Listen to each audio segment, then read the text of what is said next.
que esta hora, estoy convencida que es la hora más crítica de todo el Congreso después de comer el sábado, pero precisamente por eso quiero darles la bienvenida y agradecerles su presencia hoy aquí. Y querría comenzar la presentación de este espacio que iniciamos en estos momentos dándole enhorabuena a Federalistas d'Esquerra, a la seva presidenta, a la Mireia Esteve, a tota la Junta y a toda la asociación por haber sido capaces de organizar este primer Congreso Federal y además hacerlo bajo un título tan ilusionante, tan esperanzador como el título que habéis elegido para este Congreso de Construyendo la España Federal, Construir la España Federal. Es un congreso que está reuniendo, bueno, pues lo hemos visto, a personas de muy diferente procedencia, generaciones, seguramente diversidad de ideas, de perspectivas, personas diferentes, pero que compartimos el mismo compromiso, el compromiso de avanzar hacia formas de convivencia que sean más respetuosas, más solidarias y más fraternales. En definitiva, el compromiso de avanzar hacia un Estado más federal. Y precisamente por eso pues es un verdadero placer, es un verdadero honor estar aquí. Muchísimas gracias por invitarme a este congreso, invitarme a moderar esta mesa con dos federalistas que creo que son tan convencidos y tan combativos como personas de los más convencidos que tenemos seguramente hoy aquí. Por una parte, Josep Santella Limón, que está a mi izquierda, y Albert Camps Giró, que lo tengo aquí pues, a mi derecha. Este debate pues, se inicia después del debate que habéis tenido esta mañana, un debate que se ha centrado en el Estado autonómico y en una cuestión que sin duda es absolutamente clave en este momento histórico, la pregunta de si un modelo de Estado federal tiene cabida o no tiene cabida dentro de lo que son las posturas del traje jurídico que se confeccionó en la Constitución de 1978 para la organización territorial de nuestro Estado. Es cierto que el modelo territorial que creó la Constitución de 1978 aportó como gran novedad, ¿no?, lo que son la creación de las comunidades autónomas, pero no podemos olvidar otro dato muy importante, que es que introdujo novedades muy importantes, muy relevantes en el nivel local, reconociendo en el artículo 137 de la Constitución la autonomía para la gestión de sus propios intereses de los municipios y de las provincias. Los municipios y las provincias pasaban a reconocerse como entes dotados de autonomía para gestionar sus propios intereses y dejaban de ser lo que habían sido hasta aquel momento, que eran meras... Ha quedado más íntimo esto. Decía que en aquel momento los entes locales dejaron de ser lo que habían sido, que eran meras sucursales del poder central. Sí, tenemos a alguien centralista o independentista, no sé, uno de los dos, en todo caso, parece ser que ya se ha consolidado bien. En todo caso, lo que estaba diciendo es que cuando hablamos de organización territorial del Estado, tenemos que hablar siempre, esto no es una cosa de dos, no es un Estado, no es una cosa del Estado y de las comunidades autónomas, sino como mínimo es cosa de tres, es cosa del Estado, de las comunidades autónomas y de las entidades locales. La Constitución, creo que lo saben todos, reconoce tres niveles de gobierno y para avanzar hacia un verdadero Estado federal en ningún momento puede olvidarse a ninguno de estos tres pilares territoriales. Yo creo que tendríamos que pensar un poco como el dios del tiempo, ¿no?, como Cronos, el dios del tiempo, que tenía tres ojos que siempre miraba simultáneamente al pasado, al presente y al futuro. Yo creo que también a la hora de pensar en avances federales, en la hora de pensar en lo que es organización territorial del Estado, siempre tendríamos que tener una mirada que apuntara con tres ojos al Estado, a las comunidades autónomas y también a los entes, a las corporaciones locales. Y permítame en esta introducción insistir en la importancia de mantener este ojo que mira a las entidades locales siempre bien abierto, porque muy a menudo cuando se habla de organización territorial, de distribución del poder territorial, el gran olvidado pues siempre es el ámbito local. Y además hay una cosa que a mí personalmente siempre me preocupa mucho, que es que a menudo cuando hablamos del ámbito local se habla de la administración local. rebajando un poco lo que es la relevancia política del ámbito local. Los municipios, las provincias, pero sobre todo los municipios, no son meras administraciones, sino que son verdaderos gobiernos, como lo es las comunidades autónomas o como lo es el propio Estado. Gobiernos que además tienen una administración, pero no son mera administración, son verdaderos gobiernos. Por mi parte, sí que me gustaría destacar que durante 16 años he sido concejal de la ciudad de Barcelona y puedo garantizar que he participado en gobiernos locales que no se han limitado a administrar la realidad. He participado en gobiernos locales y evidentemente ha habido gobiernos antes que no han administrado esta realidad, sino que lo que han hecho es transformar esta realidad. En algunos casos, el Ayuntamiento de Barcelona pues lo ha hecho ejerciendo competencias propias, obviamente, limpieza, alumbrado, todas las que conocen como competencias propias, pero también en muchos casos ejerciendo competencias concurrentes con la Generalitat, educación, vivienda, turismo, comercio y tantas otras. O incluso con el Estado. Me gustaría recordar que toda la transformación que gozó, no me gusta decir sufrió, sino que gozó la ciudad de Barcelona durante los Juegos Olímpicos se hizo conjuntamente con el Estado a través de una sociedad que también participaba el Estado, que se llamaba Holsa, y se reformó toda una parte importantísima de la ciudad de Barcelona. También desde el Ayuntamiento de Barcelona se han tejido alianzas con otros municipios como para ejercer o para trabajar en la gestión de residuos, en el transporte, todos los municipios metropolitanos, el área metropolitana de Barcelona, gran ejemplo de funcionamiento de área metropolitana dentro de toda España. Y también pues tenemos una cosa peculiar en Barcelona, que son los consorcios legales junto con la Generalitat de Cataluña, un consorcio de educación, un consorcio de vivienda, un consorcio de salud y un consorcio de bienestar social para cogestionar competencias que obviamente son más de la Generalitat, pero que se ejercen compartidamente. Y es cierto, como decía, que yo creo que siempre, cuando hablamos de organización territorial, hay que tener estos tres ojos continuamente abiertos, mirando a los tres niveles, pero sobre todo si esta mirada es federal, el ojo debe estar especialmente abierto, porque, bueno, todos ustedes lo saben, ¿no? Federalismo viene de foedus, se relaciona con la confianza, se relaciona con la buena fe. Viene también la palabra de lo que eran las relaciones entre los pueblos que se basaban en la fidelidad, y por eso los y las federalistas no podemos olvidar que en el primer lugar donde pactamos como personas con otras personas, donde pactamos como ciudadanos, es en el ámbito local. Por eso creo que es la principal razón porque el municipalismo no puede nunca olvidarse por parte del federalismo, ¿no? Porque además de, entre otras muchas cosas, el municipio es la cuna donde se comienzan a tejer estas relaciones federales entre las personas y las organizaciones, y en definitiva el municipio es la cuna, es también la escuela y es el laboratorio diario para avanzar en el federalismo.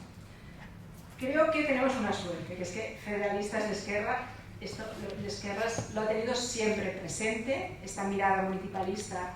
Yo creo que ha sido constante en el trabajo de Federalistas de Esquerras, y entre las múltiples actividades de difusión de la buena nueva del federalismo que siempre pues vais haciendo, Federalistas ha organizado 3 jornadas sobre federalismo y municipio, si no me equivoco, y para la tercera de ellas, que se celebró hace 2 años, en 2022, se elaboró un documento titulado Fer federalisme des dels ajuntaments, hacer federalismo desde los ayuntamientos, un documento que hoy nos presentará Josep Sancera, que es miembro de Federalistas de Esquerra, pero además es la persona que yo creo que ha trabajado con más intensidad para impulsar esta línea de trabajo dentro de lo que es el trabajo de federalistas. Como verán, no quiero adelantar las conclusiones ni la presentación, pero simplemente un poco para abrir un poco el apetito, para ir señalando de qué va este documento. Es un documento que aporta perspectiva y que también aporta prospectiva, que comenzó con unas ideas que se elaboraron por un pequeño grupo promotor y que se fue enriqueciendo con las aportaciones de personas expertas, también de muchos concejales de nuestros ayuntamientos, y de hecho yo misma tuve la oportunidad de realizar algunas aportaciones a este documento y he comprobado que efectivamente mi granito de arena ha quedado recogido allí, mi granito de arena sobre financiación local, que es mi especialidad. Por tanto, comenzaremos esta sesión de la tarde. con la presentación de este documento, que entiendo que ha pasado a formar parte de lo que es el cuerpo de federalistas d'esquerres. Y, bueno, esto le cederé la palabra por un tiempo prudencial, entre unos 10 y 15 minutos.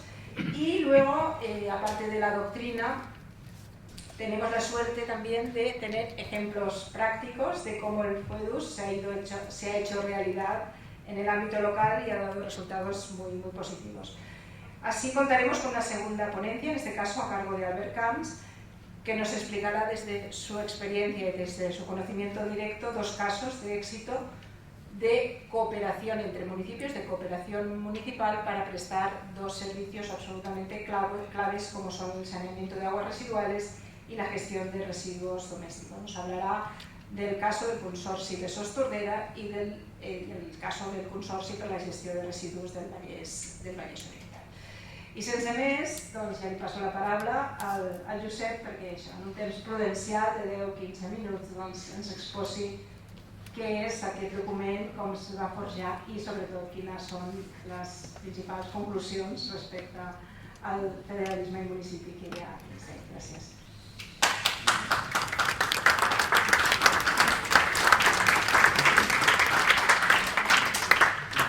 Moltes gràcies. No. Acosta't el mes.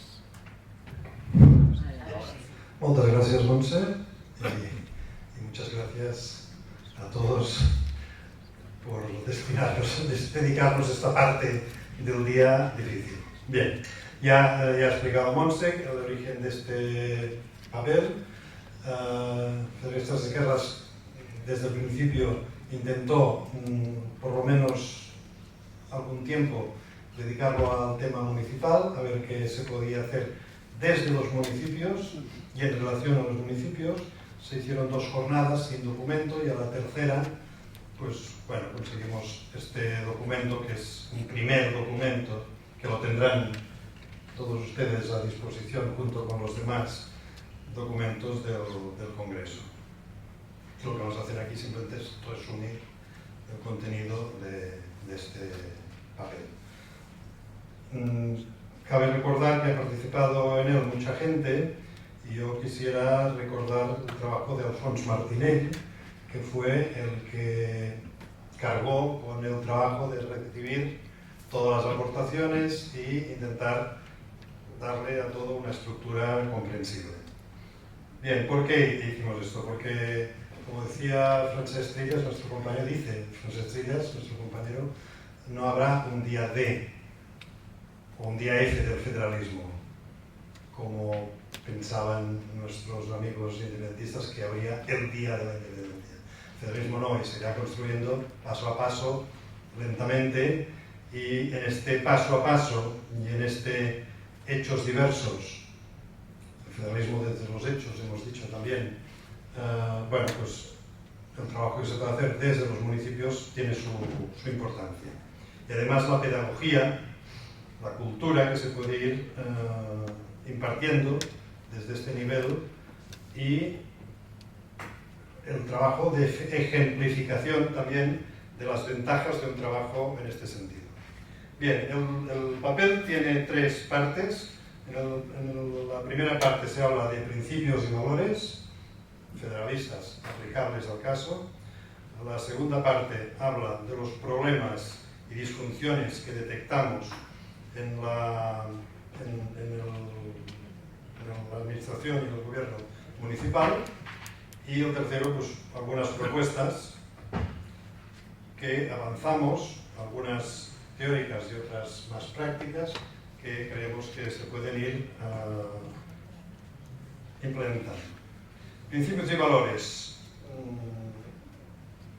para la política local desde el federalismo. Asumimos que la complejidad de los sistemas políticos actuales requiere de estados compuestos y poderes compartidos de abajo arriba. En este sentido,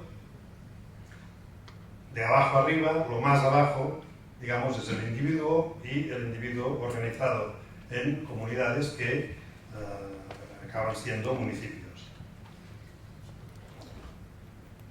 Por tanto, estamos en nos encontramos con una pluralidad de entes que quieren aliarse en beneficio del conjunto y de cada una de las partes. El nivel básico del pacto federalista, el nivel básico, se articula en la comunidad y en la convivencia de vecindad. Muchas de las necesidades de las personas se dan en los ámbitos locales y de proximidad. Para el federalismo, la soberanía reside en los ciudadanos, no en el territorio o la nación. Por tanto, es en este ámbito local en que la ciudadanía, de acuerdo con marcos constitucionales y normativos, decide su gobierno. Y es a todos los ciudadanos a los que hay que rendir cuentas. Hemos dicho ya y repetimos que los municipios son el primer nivel de gobierno democrático, el más cercano a los ciudadanos. Por tanto, el principio de la subsidiariedad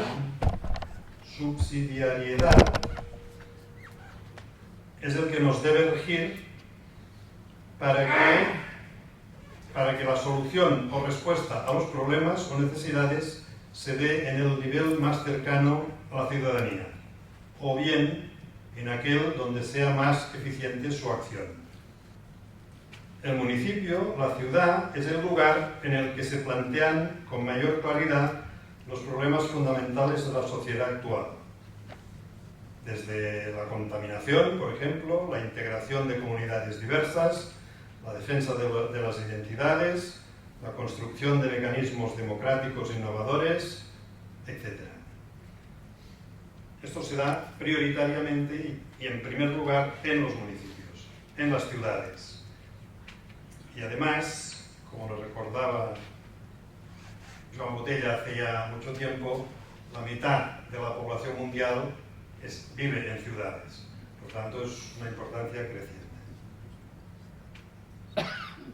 Finalmente, en esta parte de principios, asumimos que el federalismo se basa en el respeto a los derechos humanos reconocidos internacionalmente y a los derechos políticos generalmente aceptados. Bien, pasamos al apartado de problemas y disfunciones actuales que detectamos en este trabajo. En relación a la estructura territorial municipal, esto está referido, todo lo que voy a decir está referido básicamente a Cataluña, pero creo que en grandísima parte es aplicable a cualquier parte del Estado. Pero algunos ejemplos se refieren a Cataluña. La estructura territorial municipal de Cataluña es imposible. O sea, tenemos 947 municipios para 7.700.000, cuando se hizo el trabajo, habitantes. De estos 747 municipios, 595 tienen menos de 2.000 habitantes. Y el 80% de la población de Cataluña vive en 121 municipios. Y el 20% de la población reside en todos los restantes. Bien, tenemos una dispersión enorme de municipios, y municipios muy grandes, medianos y muy pequeños, y todos, en principio, se rigen por las mismas leyes y por las mismas normas, lo cual ya es una dificultad importante. Además, hay que constatar tenemos que constatar la no implementación de las veguerías que aprobó el Parlamento hace muchos años. Se aprobó y está guardada en un cajón cuidadosamente y no se ha implementado en absoluto. Y además tenemos que constatar también el poco éxito de los pocos intentos de fusiones entre municipios que se han dado. Por otra parte, se configuran diferentes áreas municipales, metropolitanas, no solo la de Barcelona, que no tienen ningún reconocimiento a nivel administrativo. Esto sobre la estructura. Sobre el marco normativo. Las leyes, sabemos, la Constitución, el Estatuto, la Ley Reguladora de Bases de Régimen Local, Ley Municipal ni del régimen local de Cataluña, etc., establecen este marco. Pero la realidad cambia y se transforma con bastante rapidez y, como sabemos, las leyes tardan mucho. Básicamente tenemos la estructura de los inicios de la democracia y, en cambio, la realidad de los municipios ha cambiado mucho desde aquellos momentos. Las necesidades, las problemáticas y los retos de futuro que reclaman una actualización de los marcos normativos. Sobre las competencias municipales, entre la norma y la realidad también. Los gobiernos locales, en respuesta a las nuevas problemáticas, necesidades o idiosincrasias locales, han ido asumiendo responsabilidades o competencias voluntarias, consideradas normativamente no propias, que reclaman atención y adecuación formal. Cuando los ciudadanos tienen un problema, no saben si es competencia municipal o no, pero saben quién es su alcalde o quién es su concejal y se dirigen a él. Y en función de esto, los gobiernos municipales han ido asumiendo tareas que no tienen reconocidas. Esa asunción de competencias impropias es especialmente gravosa en municipios de gran población y son normalmente, en nuestro caso, competencias que corresponden al gobierno autonómico. Tanto los servicios tradicionales de nuestra sociedad, que ya hemos nombrado, problemas como la contaminación, las desigualdades, la vivienda, la contraposición espacio público-espacio privado, la integración de los diferentes, la defensa de las identidades, las innovaciones democráticas, se ejercen en gran parte sin preguntarse si hay competencia o no hay competencia. Hay que hacerlo y se hace. Grandes problemas globales como el cambio climático, las desigualdades, las migraciones, los refugiados, también recaen en parte sobre la acción municipal. Sobre la nueva agenda de servicios públicos municipales. Nueva agenda. Necesitamos mejor adecuación de los ayuntamientos frente a la ciudadanía, una mejor respuesta ante necesidades nuevas. Y por tanto, por eso lo llamamos nueva agenda de servicios públicos municipales. Hay que repensar el papel que tienen atribuido las instancias de gobierno supramunicipales, consejos comarcales, diputaciones y área metropolitana de Barcelona, que cuentan con competencias atribuidas por ley y otras que han ido asumiendo sin el grado de coordinación o planificación necesario. Veo que me estoy alargando, voy a acelerar. Esta nueva agenda que proponemos tiene que contemplar áreas como vivienda, movilidad, migración, transporte intermunicipal, medio ambiente, atención a grupos sociales desfavorecidos, pobreza, salud, exclusión, por ejemplo, personas sin techo, nuevos tipos de turismo, contaminación, etc. Esta nueva agenda local debe definir el compromiso de los diferentes niveles de la administración, la cooperación y los recursos disponibles para evitar duplicidades. Sobre cooperación municipal a nivel europeo e internacional. La función de diferentes organismos, gobiernos, diputaciones, etc., deben situarse en el marco de la nueva agenda local y en perspectivas de futuro, como hemos referido. En este sentido, recuperar las funciones de las mancomunidades o agrupaciones de municipios como órganos de cooperación, o las figuras de consejos de alcaldes u otras formas de acción territorial o intercomarcal. Por otra parte, la cooperación europea e internacional de los municipios es imprescindible ante diferentes proyectos que reclaman una gestión más amplia y para acceder a subvenciones y otros recursos. Recursos de la Unión Europea, municipios europeos, gestión de los fondos europeos, etc. Bien, Visto un poco los problemas que nos encontramos, resumimos las propuestas federalistas para la mejora de la gobernabilidad local. En relación a la estructura territorial heterogénea que padecemos, se propone impulsar una racionalización de cara a la asunción de las funciones de futuro con eficacia. Sabemos de los recelos locales para racionalizar el entramado municipal y del inmovilismo que muchas veces nos encontramos cuando se plantea alguna reforma en este sentido.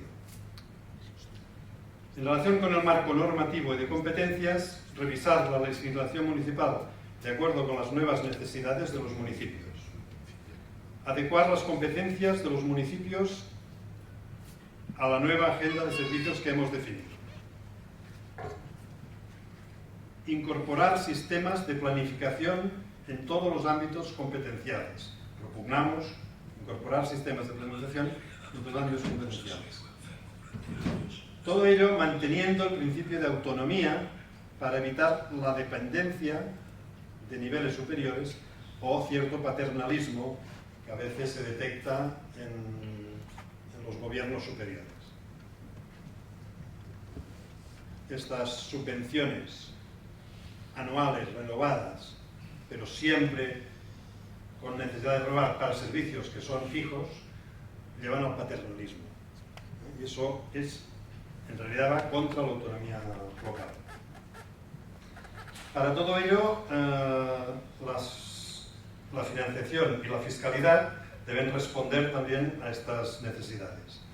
Distribuir con criterios federales las competencias y los espacios fiscales y utilizar las transferencias interterritoriales para cerrar el sistema.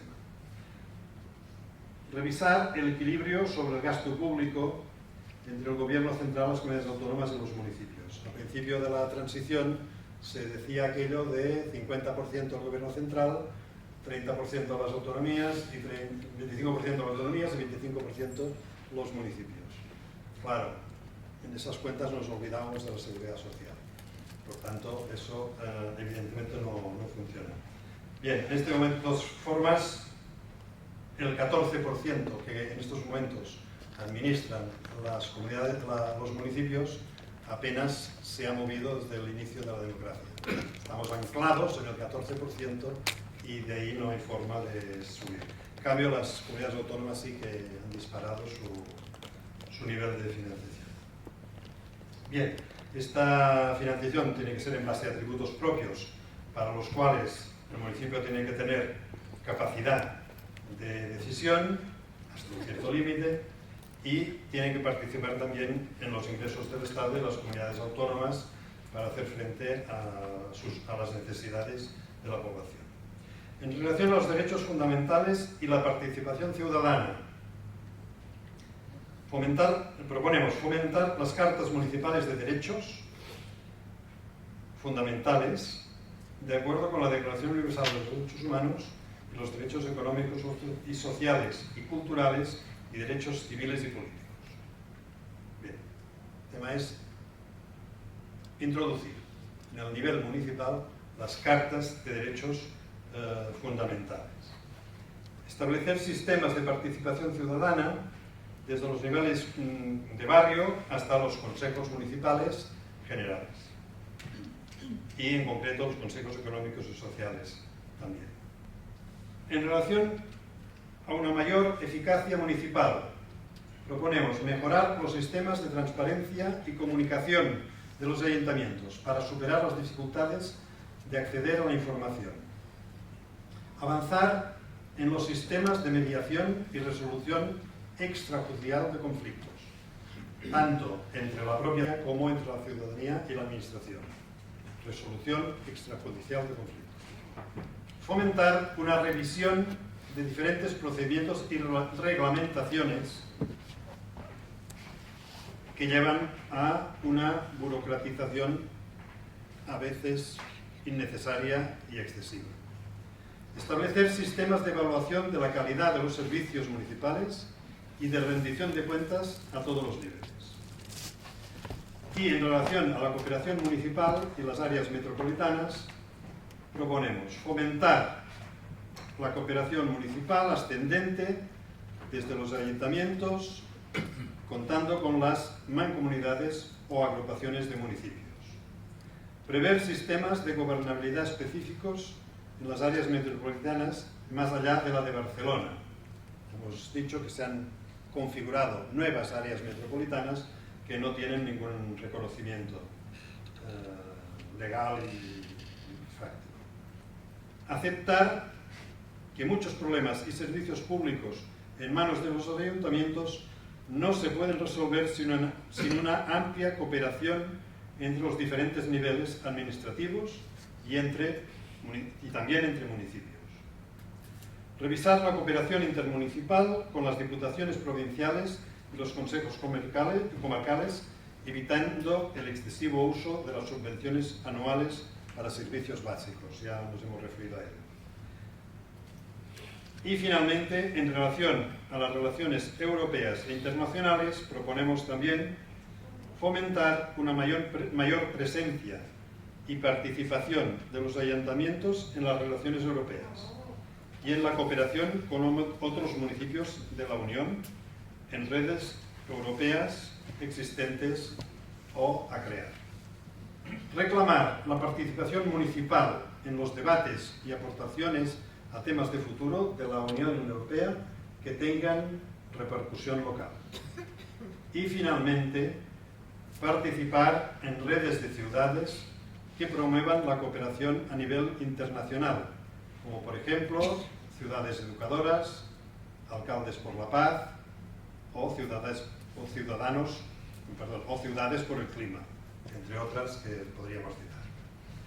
Y hasta aquí una síntesis del documento que nos hemos referido, que si hace falta luego podemos comentar.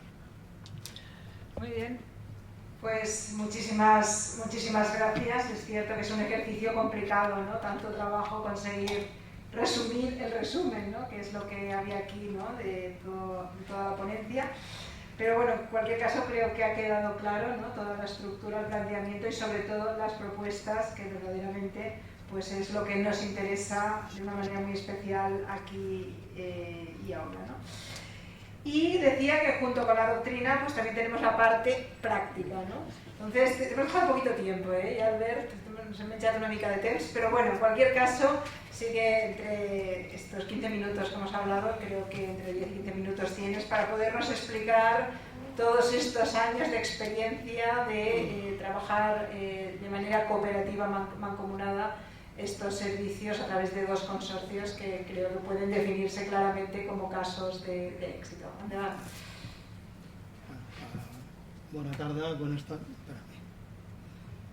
Buenas tardes y gracias por invitarme a estar hoy aquí. Yo voy a explicar, creo que sea interesante, el caso de dos consorcios que tienen vinculación, ya lo explicaré, con Granollers, pero que nacieron hace ya más de 25 años.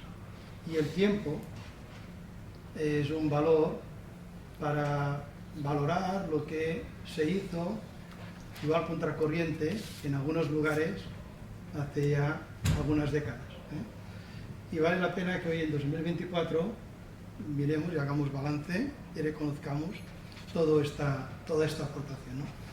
Como comentaba, en el extremo sur del término municipal de Granollers está ubicada la sede y las instalaciones de dos consorcios, como decía, ambos creados hace más de 25 años, uno 38 años y otro 27, sí, creo, para promover la cooperación del mundo local en la gestión de residuos básicos, como son las aguas residuales y los residuos domésticos. Y se trata del Consorcio Besòs Tordera, nació como Consorcio para la Defensa de la Conca del Río Besòs, me gustaba más este nombre, y el otro es el Consorcio para la Gestión de los Residuos del Vallès Oriental.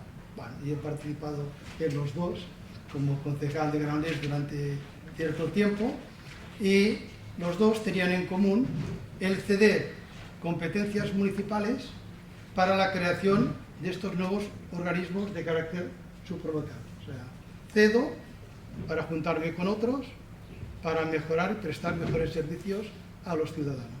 ¿Qué más federalista que esto? ¿No? Bueno, entre las muchas prioridades que se encontraron los primeros ayuntamientos surgidos de las elecciones de 1979, estaba el hacer frente a la falta de infraestructuras de saneamiento en alta, que se llama, ¿no? Y lo que provocaban era una contaminación de los entornos fluviales debido al crecimiento urbano e industrial, sin haber planificado de ninguna manera estas infraestructuras necesarias. La cuenca del río Besós era un ejemplo palmario, era una alcantarilla a cielo abierto, y era considerado en los años 70 el río más contaminado de España, y decían de Europa. Y como los ríos no conocen fronteras, pues ya a principios de los años 80, en 1982, empezaron a haber los primeros contactos de ayuntamientos del mundo local, destacando que se destacaron municipios de la comarca del Vallès Oriental y del Barcelonès Nord, ¿no? para ubicarlo, ¿no? El resultado de estas reuniones fue que en febrero de 1988, el día 29 de febrero, se constituyó el Consorci para la Defensa de la Conca del Río Besós, con sede en Granollers, y ya desde el principio, no sin dificultades de índole competencial, con la Generalitat. Esto también es otra cuestión, que cuando se crean organismos de este tipo, luego ha venido el Arsal, que ya hablaremos más tarde. Los municipios consorciados entendieron que solo trabajando mancomunadamente y cediendo al nuevo consorcio parte de sus competencias en materia de saneamiento, se podría conseguir lo que parecía una utopía, que a nivel individual no se conseguiría nunca, pero juntos igual había posibilidades de conseguirlo, que era que estos ríos que estaban tan contaminados volvieran a ser ríos con vida, y así se proyectaron las redes de saneamiento y se fue revirtiendo la situación de contaminación tanto de las aguas subterráneas como de las superficiales, porque todo, lo conocéis muy bien, estaba muy contaminado, ¿no? El papel de consorci ha sido clave y relevante para poner fin a los vertidos incontrolados en el medio fluvial, en la implantación de sistemas de mejora de la calidad de las aguas depuradas. Se ha conseguido una mejora, el retorno de la biodiversidad en el conjunto de la cuenca. Era un río muerto, pero digo este río, como podría decir otros, ¿no? Hasta el hecho de ser el río más contaminado en los años 70, como os he comentado, hoy hay tramos importantes de esta cuenca que forman parte de la Red Natura 2000 por sus valores ecológicos que hay que preservar de la Unión Europea, ¿no? Y esto se ha hecho gracias al esfuerzo de los municipios, creando este consorcio, pero también no viendo a las administraciones superiores como adversarios, sino complementarios para un fin común, como era de mejorar la calidad de este entorno, ¿no? En 2000, bueno, el consorcio, si ha ido bien, pienso que lo demuestra que en 2016 los municipios de la cuenca del río Tordera acordaron adherirse al consorcio y cambió de nombre, Besós Tordera, porque estos también se encontraban con la misma dificultad. Solos no podíamos hacer nada, vamos a apuntar, en lugar de crear un organismo nuevo, vamos a apuntarnos a este que ya funciona, ¿no? Y así se está trabajando. Actualmente lo integran 64 ayuntamientos, el área metropolitana de Barcelona, el Consell Comarcal del Vallès Oriental, la Diputación de Barcelona y el Consorcio para la Gestión de Residuos del Vallès Oriental, que hablaré dentro de un rato. Bueno. 50 municipios tienen delegada la competencia de saneamiento en alta y gestiona más de 300 kilómetros de colectores, de aquí a Zaragoza, de colectores. Además cuenta con 27 estaciones depuradoras y esto también ha sido un paso más. Ha habido ya 26 municipios, en este momento más 3 que están en camino, que han cedido lo que es el mantenimiento de la red de alcantarillado al consorcio. O sea, ya no es la red en alta, sino la red propia, ¿no?, dentro de los municipios. Bueno, todo esto es trabajo, es ocupación, tiene una plantilla de 218 personas y gestiona un presupuesto anual que se acerca a los 55 millones de euros. En 2018 se fundó la Fundación Ribus porque era la manera de gestionar programas de educación ambiental, de sensibilización y también de desarrollar proyectos innovadores, ¿no?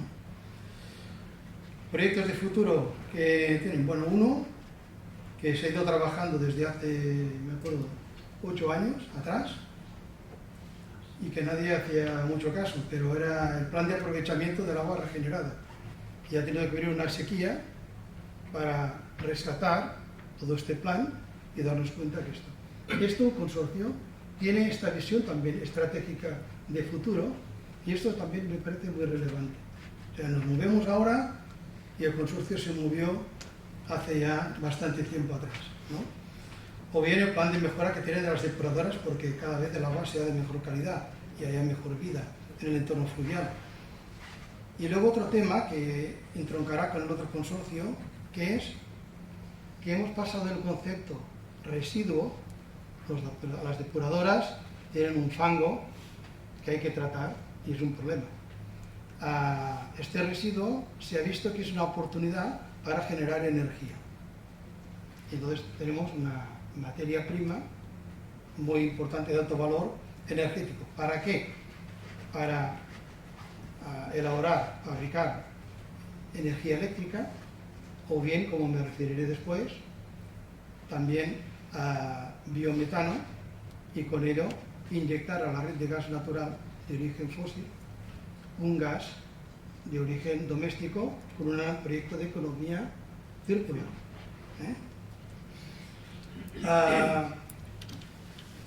Alguien lo dijo y yo lo comparto muchísimo. Si hiciéramos una batería de ideas en que los ciudadanos han percibido que la llegada de los ayuntamientos democráticos ha contribuido en positivo más, que lo hayan palpado, este tema del cambio del entorno fluvial, y que estoy hablando, seguramente saldría en la lista. Pues, me parece relevante. El otro caso, a principios de los años 90, hubo un alcalde de un municipio de Vallés Oriental que planteó en el Consejo Comarcal que él tenía problemas con la fracción verde de la poda, porque tenía muchas casas de segunda residencia, y qué hago con esto. Y bueno, se creó una comisión, ¿no? Pero se crea esta comisión de alcaldes y luego aparece la directiva, esto estamos hablando de principios de los años 90, que hay que implantar la recogida selectiva de los residuos en los municipios. Y aquí dicen, ¿por qué no volvemos a reproducir el ejemplo del Consorci para la Defensa de la Conca del Río Besós? Y en lugar de que cada municipio gestione los residuos por su cuenta, creamos un consorcio, ¿vale? Y vamos a gestionar la recogida selectiva de los residuos de manera consorciada. Y así nació el Consorci en 1998, el Consorci para la gestió dels residus del Vallès Oriental, ¿no?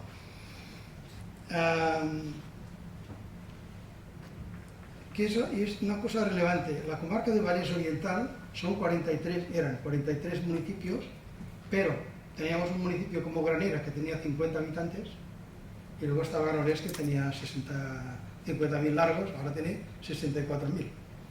Comarca muy heterogénea, zonas cercanas a Barcelona, como la Llagosta, Munet, pero otros municipios dentro de un parque natural, el del Montseny o del Cingles de Bertí, realidades muy distintas.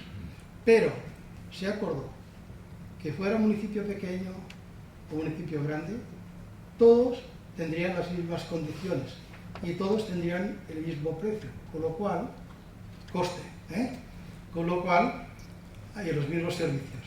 Con lo cual aquí nació otro concepto que es el de la solidaridad, porque claro, no es el mismo ir a recoger a un municipio de 50 habitantes que hacerlo en una ciudad en un entorno de continuo urbano. Pero privó esta generosidad y hasta ahora se ha mantenido. Con lo cual, todos los municipios, estos 43 municipios, tienen derecho a un punto verde, en catalán de sellería. Es igual que el municipio sea grande o pequeño, pero se hizo una red de 25 y todos tienen este servicio. Y aunque la ley decía, no, hay que empezar con los municipios con más habitantes, creo que eran 5.000 o 10.000, no lo sé. Este de 50 también empezó al mismo momento que las grandes ciudades con la recogida selectiva. En principio era el vidrio, envases y papel cartón, pero enseguida vino el contenedor marrón, el de la materia orgánica. Y aquí en Granollers se construyó una planta de tratamiento de la materia orgánica. Esta planta, y es otro paso, no solamente gestiona la materia orgánica de la comarca del Vallès Oriental, sino también de una parte de la nueva comarca del Moianès y de la comarca del Maresme. 900.000 habitantes, 54.000 toneladas al año de materia orgánica, ¿no? Y la planta está en este momento en ampliación para tratar las 100.000 toneladas ya durante, lo que queda de este año, principios del siguiente. Una inversión que supera los 60 millones de euros que han sido aportados por la Agencia de Residuos de Cataluña a través del canon de residuos que pagamos todos, de los fondos Next Generation y también de los fondos propios del consorcio. Con esto quiero decir de que, como decía antes, también hay un trabajo con las administraciones de rango supramunicipal, que es necesario. Pero con lo que se deposita en el contenedor marrón estamos en lo mismo que en el caso anterior que he hablado de las depuradoras. Tenemos un residuo. Este residuo va a unos digestores y de estos digestores podemos conseguir compost para la agricultura y para la jardinería de muy buena calidad, economía circular. Pero además producimos dentro de los digestores un biogás. Este biogás sirve para inyectar a la red eléctrica energía verde.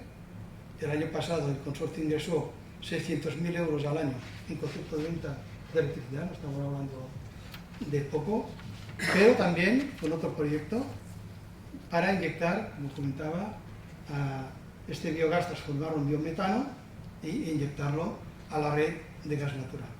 Este proyecto de inyectar es pionero en España y se llama Biogo. Este proyecto Biogo es la alianza, y ya termino, de los dos consorcios, del de residuos y de la depuración, ¿vale?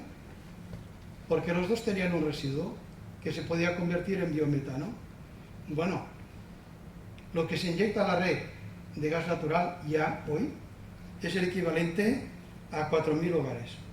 Y la posibilidad de, como digo, emplear la planta a 100.000, nosotros van a hacer más tratamiento de fangos de depuradoras, de otras depuradoras, esto va. Con lo cual se convierte pues, en una fuente de energía limpia, reducción de emisiones de CO2 y, aparte de esto, todos estos proyectos innovadores te abren como una ventana. ¿Cuál es la ventana? La ventana de la investigación. ¿Con quién? Con las universidades, con empresas de primer nivel que utilizan los dos consorcios para investigar. Y esto es otra puerta a Europa, colaboración público-privada, etcétera, realmente interesante. En este consorcio, en el de residuos, trabajan 330 personas y mueven un presupuesto anual de 52 millones de euros. Bueno, ahora, entre proyectos casi que es importante, es que con el sistema tradicional no se puede conseguir los linders, los niveles de porcentaje de reciclaje que marca la Unión Europea, que cada vez van a ser más altos. Entonces, sistemas para conseguirlo, el puerta a puerta o bien los contenedores inteligentes que van con tarjeta. Entonces, pues el consorcio, ¿qué es lo que hace? En lugar que cada municipio tenga que hacer la guerra por su cuenta, todo este trabajo de inversión, de capacidad de ver cuál es el mejor sistema que se adapte mejor a cada municipio, pues lo está haciendo el consorcio de acuerdo con los municipios. Y un último proyecto, y termino, es que se está proyectando sabéis que existen las gasolineras, pero hay un nuevo concepto que es el de gasinera. Gasinera es una gasolinera, pero de gas. Con este gas que se produce en los dos consorcios, se está proyectando la construcción de una gasinera que alimentará los vehículos, la flota de vehículos de los dos consorcios. Pero además es tan potente que empresas de logística, sobre todo de los polígonos industriales que hay alrededor, también quieren formar parte. Y además se ha presentado un proyecto a Next Generation de crear un corredor mediterráneo de gasineras, porque en el resto de España se está empezando a implantar la recogida orgánica. Y toda la experiencia que hemos acumulado durante estos años puede ser que no vayamos a crear como un depósito de residuos, sino que ya pensemos en estos residuos como una fuente de energía limpia, ¿no? Y cerramos el círculo, ¿vale? Entonces estamos en esto. En resumen, ¿sí? Un minuto, 2 minutos. Ambos consorcios se caracterizan por la participación de los órganos de gobierno de todas las sensibilidades políticas. Y los acuerdos se han tomado siempre, y he estado ahí 20 y pico de años, con el acuerdo de todos. O sea que compartir es interesante. Son instituciones 100% de gestión pública. Y a lo largo de este año han demostrado viabilidad y solvencia. Y podría haber muchos más ámbitos, lo hemos hablado de la comida, en los cuales esto se podría exportar. Las posibilidades serían enormes. Y es federalismo. Los dos disponen de una situación económica saneada. Tienen superávit, que reinvierten, o sea, que económicamente son viables. Dan empleo a más de 550 personas y son motor económico del entorno, porque se contratan servicios complementarios y de mantenimiento. Son, ya lo he comentado, proyectos impulsores de proyectos innovadores en sus ámbitos respectivos, con lo cual, en lugar de ser una caja cerrada, se abren a estos centros punteros, universidades, centros de investigación, y eso también hace mejorar la capacidad de los trabajadores de estos consorcios, que también se sienten reconocidos y van elaborando una carrera profesional realmente atractiva y no se van al extranjero. Bueno, son instituciones de referencia en el país, esto lo podéis preguntar en la Generalitat, en el Estado, donde queráis, ¿vale?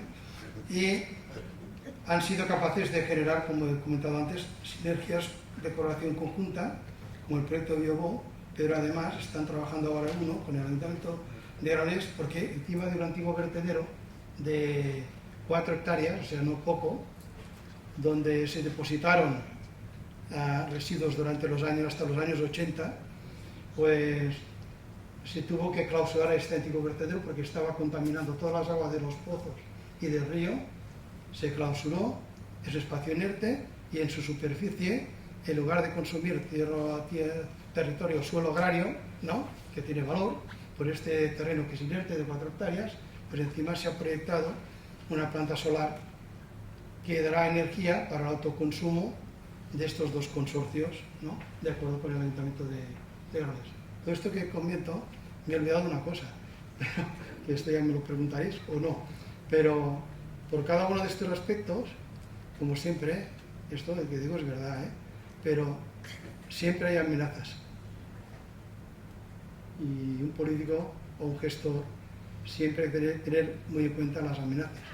Cuando alguien dice, tenemos que plantear esto de la solidaridad, pues está enviando un misil para la destrucción de este consorcio.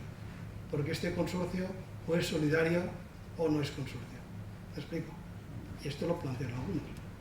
Pero, no sé, siempre que no todo en el mundo es flores y violas, que decimos, ¿no? Sino que también tiene sus aspectos de amenazas que hay que abordar y que hay que saber argumentar. Y muchas gracias, y no sé si he dado mucho o poco, pero gracias.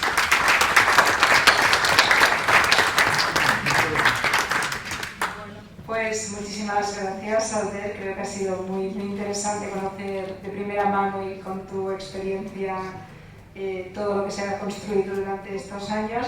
Te has quedado con ganas de decir el tema de la Larsal, porque efectivamente estamos en un espacio que es federalistas y de esquerras, y realmente a la derecha, en el 2010-2011, cuando el Partido Popular empezó a gobernar, lo primero que hizo fue montar la CORA, que era la Comisión para la Reforma de las Administraciones Locales, que básicamente, o sea, me leí el informe por temas profesionales y era un ataque contra los consorcios, es decir, unos prejuicios absolutamente inexplicables, porque tampoco había cómputo ni había información, ¿no? Entonces, claro, contrasta mucho. Y luego eso, lógicamente, se reflejó en la Larsal. Es cierto que los consorcios locales que prestaban servicios municipales se salvaron un poco, por ejemplo, de la congelación en temas laborales, etcétera, pero pese a ello había unos prejuicios clarísimos contra los consorcios. Por eso, cuando conocemos estas experiencias, creo que es fundamental también para saber que lo público, cuando se trabaja bien, cuando se une, no solo hace cosas, sino que es rentable económicamente, no plantea problemas ni de estabilidad presupuestaria ni de nada, y por tanto creo que ha sido una experiencia muy interesante también. Bueno, vamos un poquito justos de tiempo, pero si hay alguna pregunta, sí tenemos una pregunta, si quiere identificarse, por favor, y plantear la pregunta. Tengo una para cada uno de los dos, pero muy breves. Muy bien. Para Sampera, ¿en qué medida la Unión Europea puede ayudar o está ayudando a los municipios a estos objetivos que has descrito muy bien? Si hay alguna relación práctica y real entre municipios y Unión Europea. Y al otro conferenciante una pregunta muy técnica. En este debate de si es mejor recogida selectiva o contenedores inteligentes, ¿tu opinión es? Cuando era presidente del consorcio, que he sido presidente 4 años, no podía pronunciarme, porque tenía que ser políticamente correcto, porque es verdad que cada municipio, el que tiene buena prensa, el que tiene el puerta a puerta, pero mi opinión, después de haber visto ejemplos, hay que valorar muy bien lo que aportan los contenedores inteligentes, porque tienen muchas ventajas económicas, de impacto incluso en la calle, y los estándares que se consiguen de recogida son muy parecidos al puerta a puerta. Estuvimos en el País Vasco viendo, y ahí estaban haciendo estos municipios que habían tenido el puerta a puerta, se habían pasado a los contenedores inteligentes y conseguían incrementar la recogida selectiva que estaba en un 80% en un 90%, o sea, un 10% más. Porque lo importante es la cultura. O sea, es la cultura. Yo diría que la decisión tiene que ser, depende de cada municipio, pero si no va acompañado de una concienciación de la población y una implicación de la población. Y esto, claro, al haber pasado antes por el puerta a puerta, pues les implicó mejorar.